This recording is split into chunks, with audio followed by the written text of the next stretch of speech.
Welcome. Today we're going to take a look at the nonfiction genre memoir.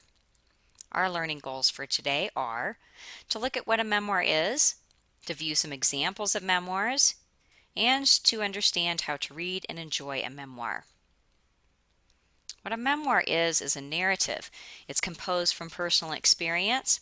It has some similarities to autobiographies, but the biggest difference with memoirs is that a memoir is going to be more focused in on the story itself, whereas an autobiography is more focused in on the subject, that person. The purposes of memoirs are to get information across between the writer to the reader. This will include information of historical and personal experiences from the writer's observations and experiences.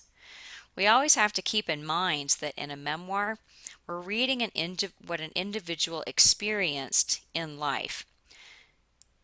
Even though the memoir is nonfiction, it's always going to be slightly colored because we're reading about what that person viewed and we're reading through their lens.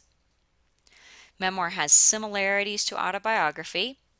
Autobiography is more focused in on the individual person, though, whereas a memoir may have the protagonist as one of many characters within the story.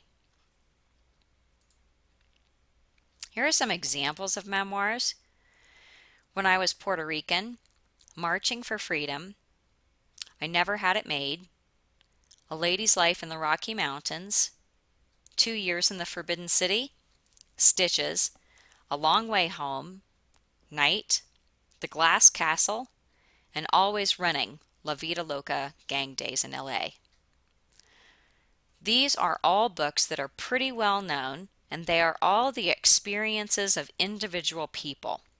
They tell the stories from individual people's viewpoints, either of personal experiences or of historical experiences that these people would have viewed or would have been a part of. A memoir is written in a very similar manner to a fictional story, so it's going to read like a novel. But one thing to keep in mind is that a memoir should always be nonfiction. It should always be true. The effects of famous memoirs can be pretty incredible.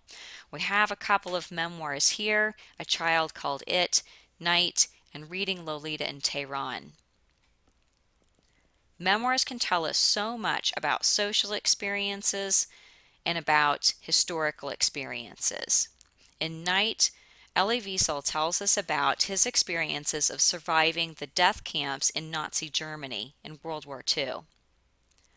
We can see the real personal experiences of what happens to him, what it was like to survive that, what it was like to get through day to day, and what specific events occurred during that time period.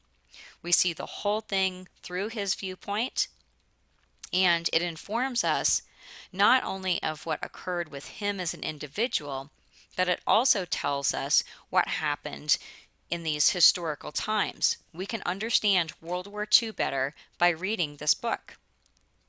The same thing is true of any other memoir. It will tell us about historical events. It will tell us about social situations. Memoirs can help us to understand why society needs to keep changing, to keep improving, to keep getting better. Because memoirs can show us about some of the darker sides of life, some of the experiences that are not very positive. And that can be a real positive to readers, though, because readers have so much to learn. So how should you read a memoir? As you are going through and reading a memoir, you're going to notice that it's written in a similar manner as a fictional novel. It's got characters, it's got a plot, it's got setting, all of these pieces, all of these elements that you're accustomed to seeing in a novel, they should also be in most memoirs. So as you're addressing a memoir, think of it in those terms. You're about to read a story.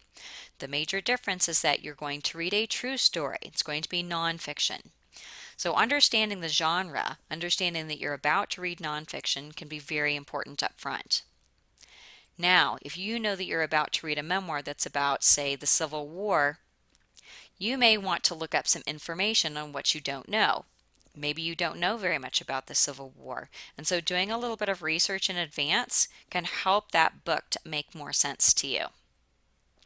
Look up any words or terms that you don't know. Sometimes historical terms will be used. That can make the reading a little bit more challenging. Take notes on the book, particularly if you're reading the book for a class project, and read actively using your favorite active reading strategies. Make connections between yourself, between your own life, and the memoir. Look for reflections of yourself in the characters, in the plot, in the setting.